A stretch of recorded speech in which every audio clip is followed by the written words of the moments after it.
Bonjour et bienvenue à cette session numéro 4 sur le courage. Ou bien des fois j'aime bien utiliser aussi la parole audace. Parce que la parole audace, elle a ce petit côté plus ambitieux, cette notion un petit peu de prendre des risques, d'innover. Et j'aime bien ce sujet parce qu'il y a tellement de personnes qui n'osent pas prendre les décisions, qui n'osent pas sortir de leur zone de confort et que finalement, elles ne vivent pas la vie vraiment qu'elles désirent. Et avec les années, ce qu'on peut voir, c'est qu'on devient frustré, aigri. J'aime bien cette conversation parce qu'elle demande de nous confronter en fait avec le meilleur de nous-mêmes. Parce que chaque être humain possède intrinsèquement, sans s'en rendre vraiment compte, une incroyable capacité à être plus fort, plus puissant et à dépasser ses limites. Et la plupart des gens, elles trouvent en général aussi beaucoup d'excuses pour expliquer pourquoi elles ne sont pas courageux, pourquoi elles ne peuvent pas pas avoir la vie qu'ils méritent, pourquoi elles n'ont pas pu prendre cette décision. Et je crois que l'audace, c'est pas seulement une conversation à propos de la peur. Je crois que l'audace, c'est surtout une conversation sur le potentiel illimité, inutilisé de l'être humain. Il ne s'agit pas de vaincre seulement sa peur, mais il s'agit d'aller puiser dans notre potentiel pour atteindre des niveaux souvent insoupçonnés. Je pense que cette séance aujourd'hui va te plaire. Si c'est nécessaire, il vaut la peine vraiment de la réécouter et de la travailler plusieurs fois pour se mettre, comment je vais dire, au défi, pour se rendre compte des limites que on a tendance à nous imposer nous-mêmes. Alors qu'à la vue de la fugacité de la vie, ça ne fait aucun sens. En gros, je pense que souvent, on en fait tout un plat. Alors, comme d'habitude, je vais te demander de t'évaluer sur une échelle de 1 à 10. Où est-ce que tu te situes? Cette fois-ci, il y aura 4 mesures et donc ça signifie que tu vas pouvoir avoir un total de 40 points. Alors, c'est parti. Si je prends la première mesure, quel est ton niveau de conscience par rapport à tes doutes, par rapport à tes craintes? Comment est-ce que tu te comportes? Les doutes, les craintes, est-ce qu'elles peuvent freiner? Elles peuvent te freiner dans ta vie? Est-ce qu'elles t'empêchent de grandir, de réaliser tes objectifs et de devenir la personne que tu voudrais être? Si tu te mesures sur une échelle de 1 à 10, en sachant que 10, c'est la mesure qui reflète là où tu es vraiment en pleine conscience de ces doutes. Tu sais exactement, tu les as identifiés, tu les connais et puis tu vas y faire face pour que rien puisse t'arrêter. Et au contraire, si tu t'évalues sur 1, tu vis probablement un petit peu dans la crainte systématique et puis en fait, il y a tout qui te freine. Tu as tendance à rester dans ton coin, tu prends pas la parole, tu es un peu bloqué par ton désarroi. C'est vrai que les doutes, les craintes, elles ont un impact significatif sur notre vie. C'est un peu comme des chaînes invisibles qui nous retiennent en arrière. Elles nous empêchent en fait de poursuivre vraiment ce que nous désirons vraiment. Et ces émotions souvent négatives, elles peuvent limiter notre croissance personnelle. Elles peuvent entraver nos relations ou ralentir notre progression vers le succès. Un des effets les plus évidents des doutes et des craintes est ce que j'appelle en fait la paralysie décisionnelle. C'est lorsqu'on est vraiment envahi par cette incertitude et par la peur, il devient difficile de prendre position et de faire des choix importants. Nous pouvons être indécis quant à nos carrières, ou je ne sais pas, dans tes relations, la réalisation d'un projet, de nos rêves. Et cette indécision, des fois, elle nous maintient dans une sorte de stagnation. On ne peut pas progresser ni évoluer. Et c'est souvent les doutes et les craintes qui peuvent également créer un cycle négatif d'autodestruction. C'est ce qu'on appelle un petit peu, tu sais, l'auto-sabotage. Si on permet à ces émotions de nous dominer, alors on va commencer à douter de nos capacités et puis à craindre l'échec. Ça peut nous conduire à un manque de confiance en nous-mêmes et avec une faible estime de soi. Tu connais peut-être cette petite voix à l'intérieur qui te dit, qui te critique et qui te dit bah oui, nous sommes pas assez bons, je suis pas assez forte, je ne mérite pas autant de succès. Ça, c'est vraiment l'auto-sabotage. Mais les conséquences de ces doutes et de ces craintes, elles peuvent être dévastatrices. Et on va même jusqu'à renoncer aux opportunités qui se présentent à nous parce qu'on a tellement peur de cet échec. On préfère souvent éviter les défis qui nous mettent mal à l'aise, rester dans notre zone de confort, et ça c'est complètement fou parce qu'on va vivre moins bien. Mais tant pis, ça va limiter notre croissance et ça nous empêche de découvrir vraiment notre plein potentiel. En fait, c'est vrai que ça, bah, c'est un mécanisme, on va dire, un mécanisme de survie. Cependant, on peut s'évader de cette prison mentale. On peut faire face à ces doutes et à ces craintes. C'est clair que ça va nous demander de l'audace et du courage. Cela signifie embrasser l'incertitude, le risque, en sachant que c'est seulement à travers le défi que nous pouvons grandir et puis atteindre nos objectifs. L'audace, elle va nous permettre de dépasser ses limites et de surmonter nos peurs. Ça signifie que on doit être prêt à faire le premier pas vers l'inconnu. Allez-y, on va laisser de côté nos préoccupations et lorsque nous affrontons nos doutes avec courage, on va vraiment découvrir une force intérieure que nous ne savions pas posséder. Faire face aux doutes, aux craintes, ça va te rendre beaucoup plus forte et beaucoup plus résiliente aussi. Ça nous fait découvrir une détermination qui nous pousse à avancer malgré les obstacles. Ça va ouvrir de nouvelles opportunités et ça va permettre de vivre justement une vie beaucoup plus riche et beaucoup plus épanouissante. Alors lorsqu'on surmonte nos peurs, nous allons découvrir que nous sommes capables de réaliser ce qui nous semblait vraiment auparavant impossible. Et ça va nous rendre fiers de de ce que nous entreprenons. Et puis, ce que j'ai remarqué aussi, c'est que cerise sur le gâteau, c'est vraiment que, ben voilà, adieu la procrastination. Quand nous sommes courageuses, quand nous avons cette audace, tout devient possible. Alors, comment pouvons-nous faire pour faire face à ce problème? On doit commencer par faire une profonde introspection. Examiner les doutes et les craintes, il faut les identifier et comprendre les racines de ces émotions. Seulement ensuite, nous pouvons nous engager à les surmonter un par un. Alors je t'encourage à revoir la fiche de travail sur ce thème, sur le courage, et à prendre vraiment le temps de bien la remplir. Elle se trouve donc sous ce module. La deuxième mesure pour évaluer ton courage, c'est ton niveau d'authenticité. Oses-tu t'exprimer? Est-ce que tu exprimes toujours ta véritable personnalité au monde? Et quand je parle d'authenticité, je veux dire que comment es-tu par rapport à ta famille, tes amis, tes collègues? Est-ce qu'ils te connaissent vraiment? Et qui se cache derrière celle que tu présentes? Alors à nouveau là, je vais te demander de t'évaluer de 1 à 10. Sachant que niveau 10, tu es entière. À tout moment, on sait exactement, tu représentes vraiment tu représentes vraiment la personne que tu es vraiment par rapport à tes valeurs. Tu ne te soucies mais vraiment pas du regard des autres, à ce que les autres pourraient penser. Alors tu t'exprimes justement de manière authentique. Ou alors, au niveau de l'authenticité, est-ce que tu es plutôt vers le 1? Si c'est ce cas, ça veut dire que tu vis plutôt dans le silence, dans l'apparence, dans le vouloir paraître, et tu vas être un véritable caméléon. Tu vis dans le mensonge parce que tu mets ce masque pour t'intégrer, pour être accepté, pour ne pas être rejeté ou aimé comme tu penses que tu devrais l'être.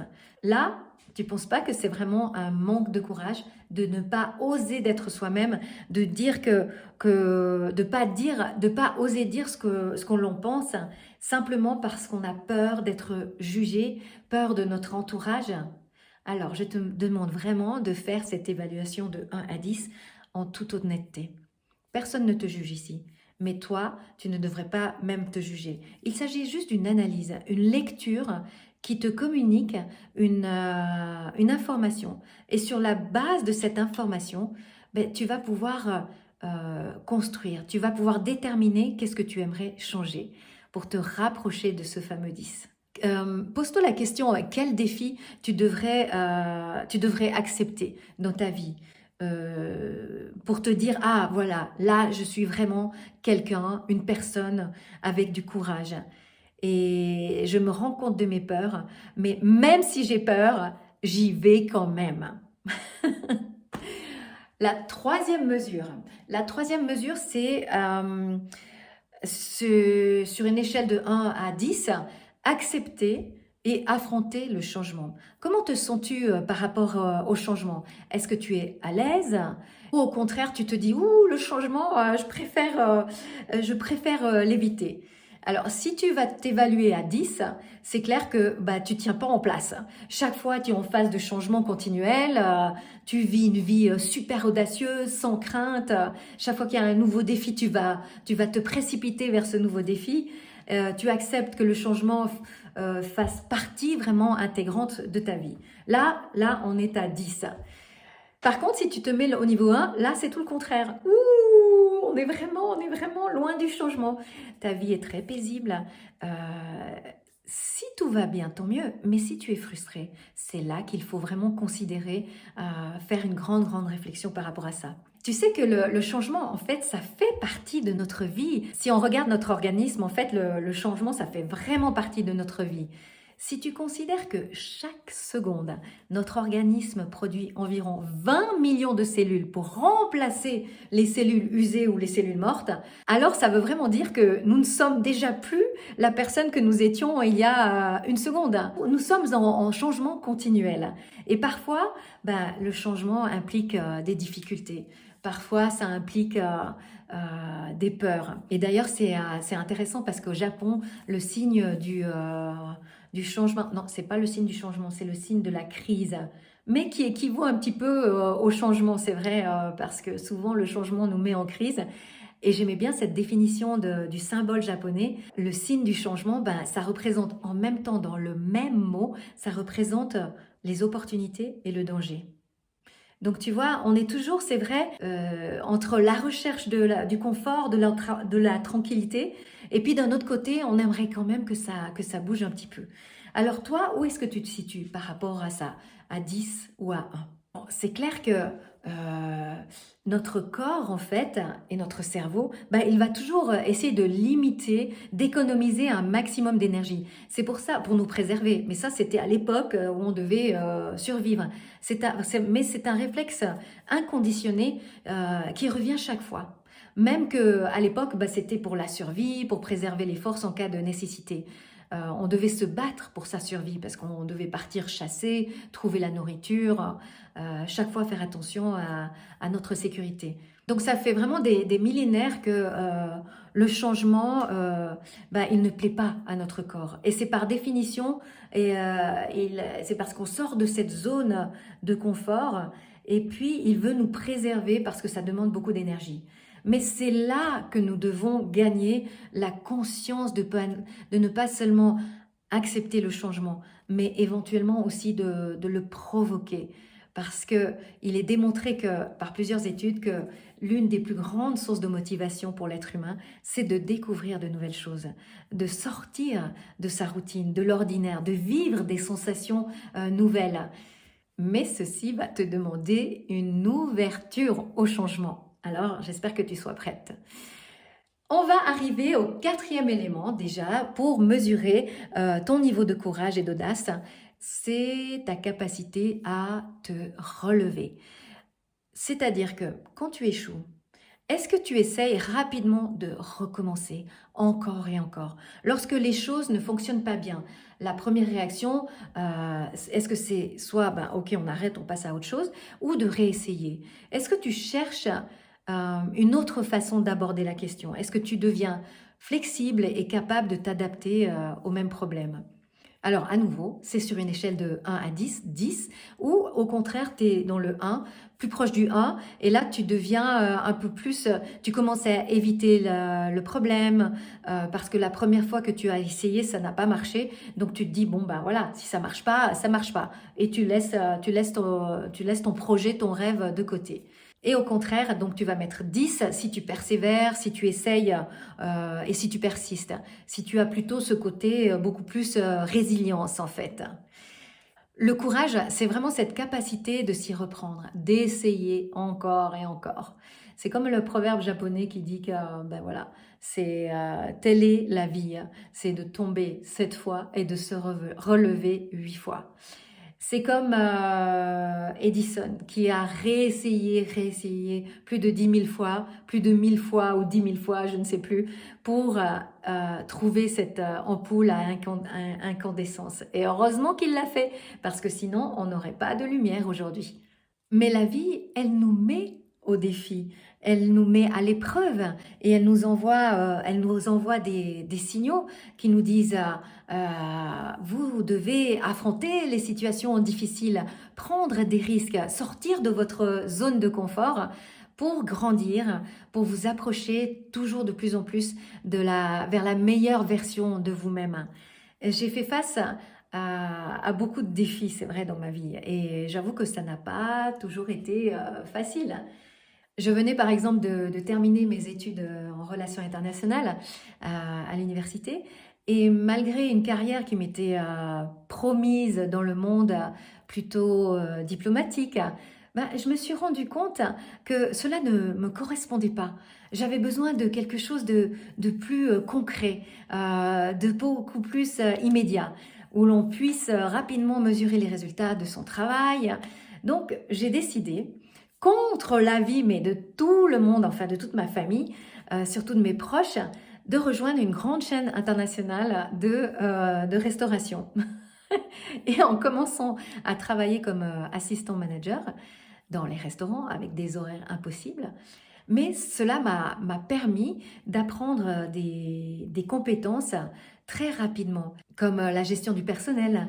Et puis, je me rappelle, à un certain moment donné aussi, j'ai dû prendre une grande décision, c'est que quand l'entreprise m'a demandé d'aller suivre un projet international avec un certain nombre de personnes aux États-Unis. Donc, du jour au lendemain, j'ai dû tout quitter en Europe et puis démarrer dans un nouveau monde, une nouvelle culture, une nouvelle langue que je ne connaissais pas non plus. J'ai failli refuser. J'ai craqué au début, ça c'est sûr. Je me suis dit que jamais j'allais arriver. Et puis j'ai réussi à surmonter mes craintes, mes doutes. Et puis j'ai eu énormément de plaisir. Et je me souviens aussi une autre fois quand m'a proposé de reprendre et de développer le département de la formation au sein d'une entreprise pour laquelle je travaillais. J'avais pour mission de développer tout un curriculum, tout un programme pour former des cadres au niveau national. Je n'avais jamais fait de formation de ma vie. Je ne me considérais mais même pas compétente. Et en plus de ça, je devais aussi dispenser des cours à des dizaines et des dizaines de cadres de niveau vraiment exécutif, alors que je n'avais jamais dispensé de cours de ma vie. Donc, du jour au lendemain, je me suis retrouvée à donner des conférences face à des centaines de personnes, dont en plus dans des langues qui n'étaient même pas ma langue maternelle, donc c'était soit en anglais, en italien, en allemand. Mais ma mission, elle était plus grande que mes réticences. Et j'ai assumé mon rôle, affronter mes peurs, non sans, non sans dégâts, c'est vrai que c'était très très stressant. J'ai contourné les obstacles et c'est surtout ce sentiment après de sortir de nouvelles expériences comme ça, grandi. Alors, c'est clair que, évidemment, ça n'a pas toujours été rose ni facile. J'ai connu des difficultés, des échecs, mais c'est pas grave, parce que je suis là. J'ai pu me relever, ça m'a fait grandir, et j'avais toujours ce mantra que les anciens de mon village m'ont toujours enseigné, pas capona. Et je vous le donne parce que vraiment, il peut vous servir. Ça veut dire pas capituler. toujours aller de l'avant, toujours se relever, toujours avancer. Faire face à nos peurs nous permet de devenir plus fort et ça nous permet de suivre notre chemin vers notre vie, vers la vie de rêve, vers une vie inspirante que vous voulez vraiment avoir. Alors, c'est vrai, tu préfères imaginer vivre une vie soit en autopilote, de peur des obstacles qui vont forcément se dresser devant toi, ça c'est sûr, ou bien est-ce que tu es prête à vivre une vie en pleine conscience, qui te met à l'épreuve, certes, mais qui va rendre tes journées, chaque journée va être différente de celle que tu viens de terminer, et chaque minute de ton existence pétillante va exploser dans ta vie avec une meilleure estime de toi et surtout une grande confiance en toi-même. Et tu vas développer petit à petit. Donc voilà, un mental d'acier, un mental de guerrière. Moi, c'est ce que je veux que tu puisses atteindre. Et bravo parce que tu t'es déjà inscrite à ce cycle de coaching. Et je t'en félicite parce que tu sais que il n'y a que 3 à 5% des personnes qui ne se suffisent pas de leur vie et de leur performance actuelle et qui cherchent des stratégies pour se développer et améliorer leur vie. Et bravo parce que toi, c'est justement, tu fais partie de ces 3 à 5%. Et maintenant, nous allons venir justement aux stratégies que tu peux mettre en place. Et je te propose de te retrouver dans le prochain module. Merci!